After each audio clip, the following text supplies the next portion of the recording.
Another wonderful win for Alexandra Ayala. Listen to that noise. Thank you, Jasmine, she says. Paulini gracious as ever in defeat. 2 million Filipino fans took over California, and that number alone tells you everything about how completely Indian Wells got rewritten this year. The BNP Paribas Open, one of tennis's most prestigious Masters events, got absolutely overwhelmed by supporters of a 19-year-old the WTA establishment still treats as an emerging name rather than a confirmed force. The Filipino army showed up without waiting for a seeded ranking, without a Grand Slam title behind their player, and without any invitation from the tennis world's gatekeepers. They flooded California during tournament week regardless. Martina Navratilova, a woman who has watched this sport evolve across multiple generations, with genuine talent and manufactured hype both crossing her radar, got shocked. 20-year-old Filipino tennis star Alex Eala has sent Melbourne Park crowds into an absolute frenzy. We'll go live to Ollie Haig, who's in Garden Square for us this evening. Ollie. The sheer scale of what was unfolding around Alex Eala revealed something about women's professional tennis that even a legend of her caliber hadn't quite anticipated. Navratilova's initial response was to evaluate Ayala's actual game. She called her crafty, a word carrying serious weight when it comes from an 18-time Grand Slam champion. Her second observation, though, is where the assessment took a genuinely unexpected turn because she pinpointed exactly why Ayala, despite all this extraordinary momentum, could still hit a very real ceiling. This channel breaks down what mainstream tennis coverage glosses over. Subscribe now if you're not already here.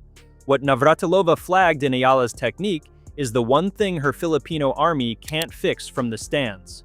To understand the full weight of what unfolded at the BNP Paribas Open, you need context that most mainstream coverage skipped over entirely. Alex Eala is Filipino-born, trained extensively through the Rafa Nadal Academy in Mallorca, Spain, and carries a story that resonates deeply within the Filipino diaspora, one of the largest overseas communities in the world. There are approximately 4.0 million Filipinos living in the United States alone, with a significant concentration in California.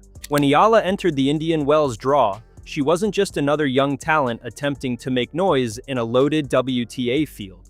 For millions of people across California and beyond, she represented something far bigger than a tennis ranking. The fan mobilization that followed wasn't spontaneous. Filipino community organizations, fan clubs operating under the broader Ayala Army banner, and diaspora networks across Southern California coordinated attendance drives, viewing parties, and travel arrangements weeks before the tournament began. Social media groups with hundreds of thousands of members were actively organizing. By the time tournament week arrived, the physical presence of Filipino supporters inside and around the Indian Wells Tennis Garden was impossible to ignore.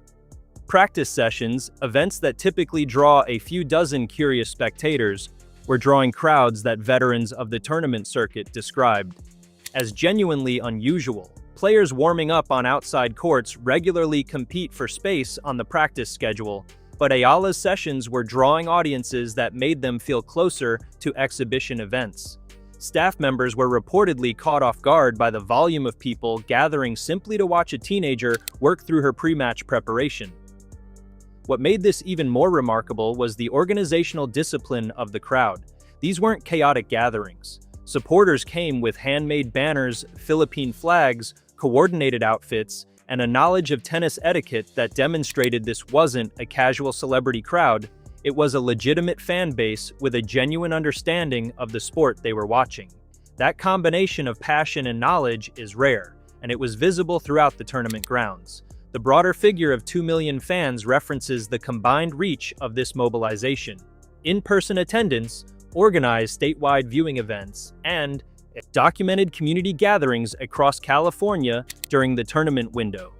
This figure circulated widely through Filipino sports communities and fan networks, tracking the Ayala effect at the tournament.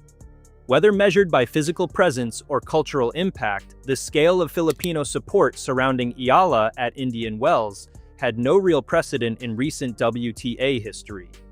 Alex Eala was born on May 23, 2005 in the Philippines. She turned professional in 2021 and has been developing her game within a trajectory that reflects serious long-term planning rather than rushed exposure to the senior tour. Her junior career alone signaled genuine elite potential.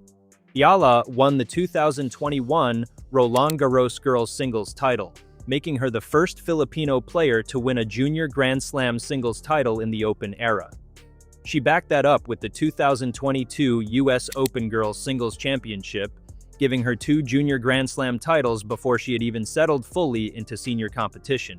These weren't flukes, they were results built on consistent performance across different surfaces and conditions against the best junior talent in the world. The transition from junior success to senior relevance is where most promising players hit their first real wall. The WTA Tour is unforgiving.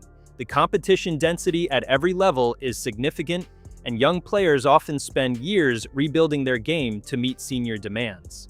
Ayala's senior progression, while measured, has shown the kind of steadiness that scouts and analysts associate with players who eventually break into the top tier rather than plateau outside it. She has been climbing the WTA rankings with results that reflect genuine competitive growth, not wild upsets or lucky draws, but accumulated match wins against opponents who test every element of her game.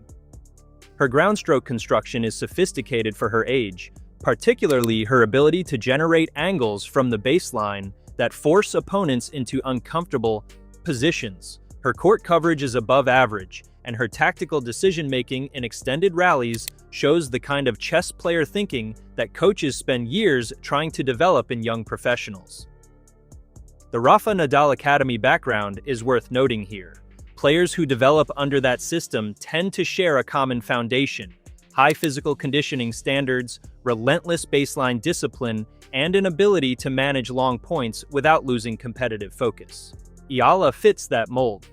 Her fitness levels and mental composure under pressure are frequently cited by analysts watching her matches as qualities that separate her from peers at a similar stage of career development. By the time Indian Wells 2025 arrived, Ayala had built enough of a professional record that her presence in the draw wasn't a storyline built purely on potential. There were actual results on the board that justified attention from people following the WTA Tour seriously. Martina Navratilova's career. Statistics require no lengthy introduction for any serious tennis audience. 18 Grand Slam singles titles, 31 Grand Slam titles across singles, doubles, and mixed doubles. A span of competitive dominance that stretched from the mid-1970s through the early 2000s. Navratilova isn't a commentator who offers vague encouragement. When she evaluates a player's game publicly, the substance of that evaluation carries real weight within the sport. Her response to Ayala's Indian Wells moment was characterized by 2 distinct observations, and it's important to understand both rather than fixating on one at the expense of the other. The first observation was genuinely affirming. Navratilova used the word crafty to describe Ayala's approach on court. In the context of professional tennis analysis, crafty isn't a backhanded compliment. It's a specific recognition of tactical intelligence. A crafty player reads the court well, constructs points deliberately rather than relying purely on power or pace, and understands how to use the opponent's positioning against them. Navratilova identifying this quality in a 19-year-old is meaningful because court craft is often the last attribute to fully develop in young professionals, not the first. The second observation is where Navratilova's assessment became a genuine talking point. She identified Ayala's serve as the area of her game requiring the most significant development before she could compete consistently at the deepest levels of the WTA Tour. This isn't a minor technical note. At elite professional level, the serve functions as the foundational weapon that sets up everything else. A player with a limited serve faces a structural disadvantage against top opponents who can read and return it comfortably, no matter how intelligent or well-constructed the rest of their game might be. Navratilova's specific concern centered on the lack of a dominant serve weapon in Ayala's current arsenal. Ayala can place her serve and vary it reasonably well, but the pace and the ability to generate free points on first serve what coaches and analysts call serve dominance, isn't yet at the level demanded by the top 20 of the WTA rankings. Against opponents ranked outside the top 50, this gap is manageable. Against players who sit consistently in the top 10, it becomes a match-defining liability. What made Navratilova's assessment resonate across tennis circles is that it wasn't delivered as discouragement. It was framed as the honest identification of the one specific gap standing between where Ayala is now and where her talent suggests she could reach. A legend pointing at a specific fixable problem isn't a verdict. It's a roadmap. The conversation around Ayala following Indian Wells has split into two distinct camps within the tennis community. The first camp points to her junior Grand Slam titles, her age, her academy background, and the sheer pace of her senior development as evidence that she's tracking toward a top 20 career at minimum, with legitimate ceiling beyond that if her serve development accelerates. This group views the Filipino fan support not as noise surrounding a mid-tier player, but as early recognition of a future major contender. The argument here is that fan bases of this scale don't organize around players without substance, and the 2 million-strong California mobilization reflects instinct developed through watching someone compete with genuine elite-level potential. The second camp is more cautious. They point to the history of junior Grand Slam champions who never converted that promise into senior relevance, the serve vulnerability Navratilova identified, and the brutal depth of the current WTA Tour as reasons to temper expectations. The women's game right now features exceptional talent across a wider age range than at almost any point in the modern era, and breaking into the top 20 requires not just potential but consistent, fully formed weapons across every phase of the game. Both camps agree on one thing: the Indian Wells moment was real, the fan support was real, and Navratilova's interest in Ayala's development is real. For a 19-year-old still climbing into the consciousness of the wider tennis world, having those three factors converge simultaneously at one of the sport's most prestigious events is a moment that doesn't arrive by accident. The serve development Navratilova identified as the gap in Ayala's game isn't permanent, it's trainable. Players have rebuilt and transformed their serving at this stage of career development before, and Ayala's academy environment is precisely the kind of structure where that work gets done with the right resources behind it. If the next 12 months show measurable progress in that specific area, the conversation around her ceiling will shift considerably. The Filipino army that took over California didn't just show up to celebrate where Ayala is right now. They showed up because they believe they already know where she's going. That's the full picture. The fan mobilization that shook Indian Wells, the real substance behind Navratilova's reaction, and the one technical gap that will ultimately determine whether Alex Eala fulfills what her supporters already believe is inevitable. If this kind of detailed, unfiltered breakdown is what you want from tennis coverage, the subscribe button is right there. Every week this channel goes deeper than the headlines, cuts through the noise, and gives serious tennis fans the analysis they're not getting anywhere else. Drop your take in the comments below. Is Navratilova right about the serve? Is the Filipino army seeing something the WTA establishment is still missing? The conversation continues down there, and this channel reads every single one. Subscribe, comment, share this with the tennis fan who needs to hear it.